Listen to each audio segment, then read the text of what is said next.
Hello class. Okay, this is a short lesson on how to use the Consumer Price Index, and I've written out some stuff that you'll see in the course documents. So there are, I think, 4 different kinds of problems. The first problem that I might ask you is, can you find the inflation rate between 2 years by looking at this data? And it's really easy to do. So for example, suppose I ask you to find the inflation rate for the year 2010. Well, all you really have to do is find the percentage change in the Consumer Price Index for 2009 up to 2010. So you could do it like they taught you probably in the 6th grade how to do this, where you take the difference in the two numbers and you divide by the first number and multiply by 100. So that's the kind of standard way to find the percentage change of anything. So the difference in the two numbers would be 218.1 minus 215.5. So there's the difference.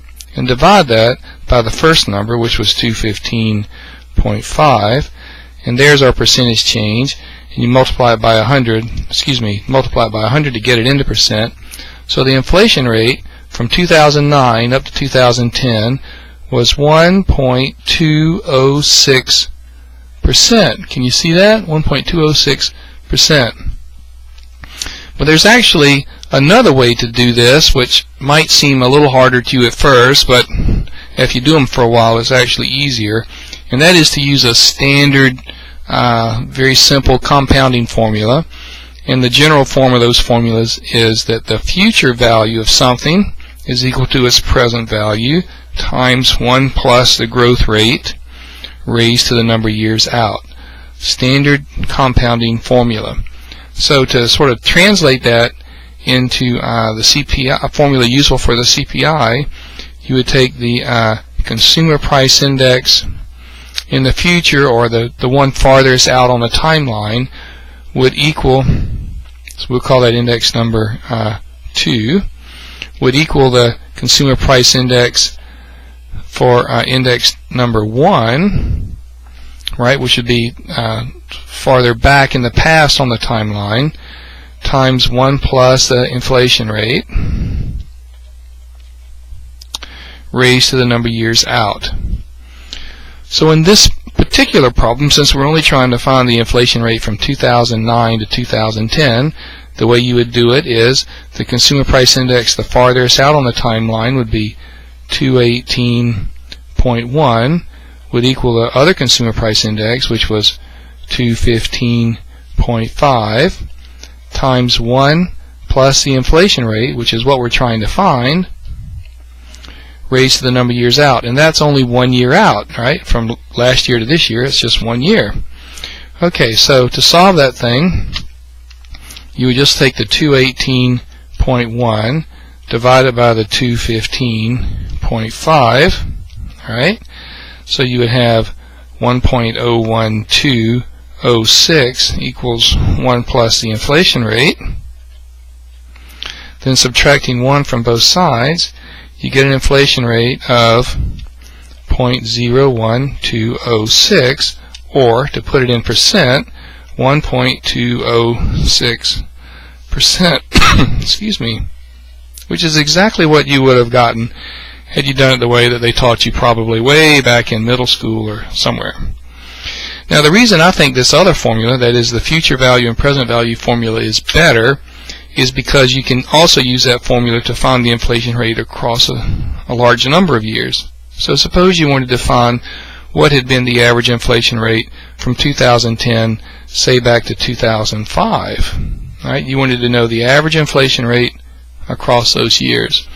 The way you would do that is the future value, which would be the one farthest out on the timeline, 218.1, is equal to the present value, which would be the one, farthest back to the left on the timeline, would be 195.3, times 1 plus the inflation rate raised to how many years out that is. Now here's a place where you can get mixed up, be careful how many years out that is. So from 2005 to 2006, that's 1, 2, 3, 4, 5. That's 5 years. Every now and then I get a student who will try to argue and say, no, that's 6 years. No, it's not. From 2005 to 2006 is 1 year. 1 year difference. Okay, so this would be the setup, and then you divide both sides by 195.3. You would get 218.1 divided by 195.3, and you get a number like 1.1167 equals 1 plus the inflation rate raised to the 5th power, right? Now we have to take the 5th root of both sides, and the way you do that is there's a little key. Let's see if you can see it on my calculator. You should have a little key like x to the y key. See that thing right there? And it's hard to see. It's so dark. Maybe I can get this light to shine down there. Hold on a second. Maybe. The second function of that key is x to the 1 over y. See the little yellow thing? You probably can't see it. But look around on your calculator and you'll find such a key as that. And so I've got to take the 5th root of this number, so that would be second function 5 gives me 1.0223 equals 1 plus the inflation rate. Notice all I did was I took the 5th root of both sides, and you need to find out how to do that on your calculator.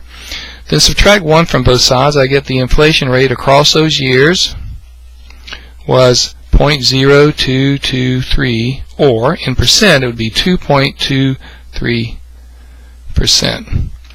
So that's two of the kinds of problems I might ask you, like, hey, can you calculate the inflation rate from one year to the next, and then can you calculate an average inflation rate across several years.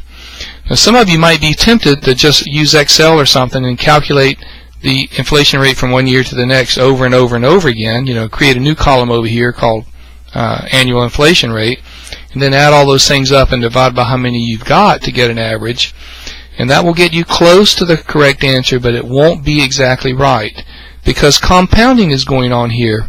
So a simple arithmetic mean won't get you to the answer that you need. Now that part's kind of boring. Let's have a little fun. I looked in my file cabinet and I found this ad. Can you see this ad? It's not an ad really. It's a photo that was in some magazine, and there's a little caption up here that you can't read that says, "Not much has changed in the small southern Indiana town of New Salisbury except the price of gas," notes Brenda Sampson of Milltown.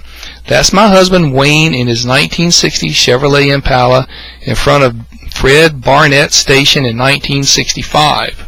Okay, so we have a price of gas in 1965 of 29.9 cents. And we'd like to know, well, how much is that in today's dollars? Because a dollar in 1965 is worth a lot more than a dollar in 2012. So here's how you do it. You'll see that I wrote that formula in the course document section of Blackboard. And basically you take the price in the past, which was 0.299, right? 29.9 cents. You multiply by the consumer price index in the present, which is 230.2. And you divide by the consumer price index in 1965. I'm not sure you can see that. It's 31.5.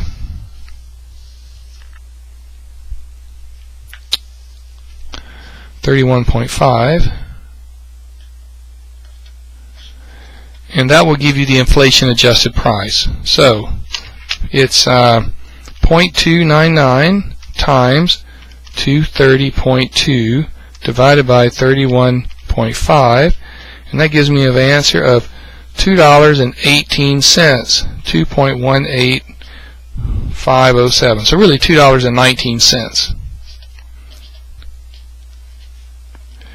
So what that tells us is that just adjusting for inflation, something that cost 29.9 cents in 1965, like a gallon of gasoline, should today cost $2.19. And as I recall, gasoline is a good bit more than that right now. So in the case of gasoline, the price is higher today than it was in 1965, even adjusted for inflation. You're probably not very surprised about that. So then I found this other catalog. This is Taylor's Gift Catalog.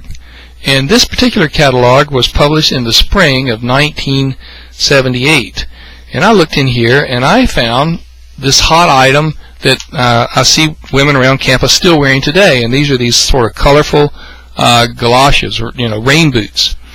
And the type is very small, but you just have to trust me that these were called yachting boots, and the price was $22.98. $22.98 in 1978. So the question is, well, what would that be in today's dollars? So the way you do it is, it's $22. I've already forgotten how much it was.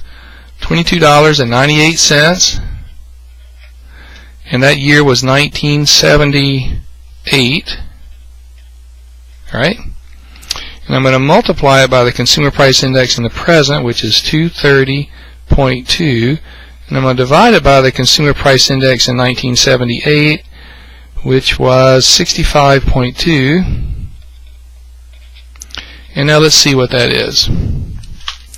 So it'd be 22.98 times 230.2 divided by 65.2, and I get an answer of $81.13. Now, I haven't ever bought those boots, but I suspect that they don't cost $81.13. So what that means is that the price of these boots, when adjusted for inflation, is cheaper today. In other words, you could go to the store and buy a similar boot today for much less money than what those boots cost in 1978. At least I assume so. I don't know. You'll have to tell me. You can post it to one of the discussion boards how much those boots actually are. But if the price just moved by the inflation rate, something that cost $22.98 in 1978 should cost $81.13 today. Okay, so I hope you found that helpful.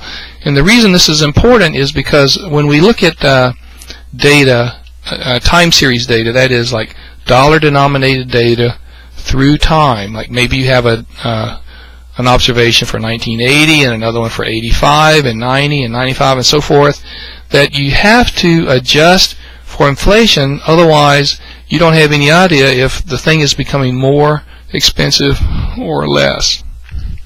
Alright, good luck.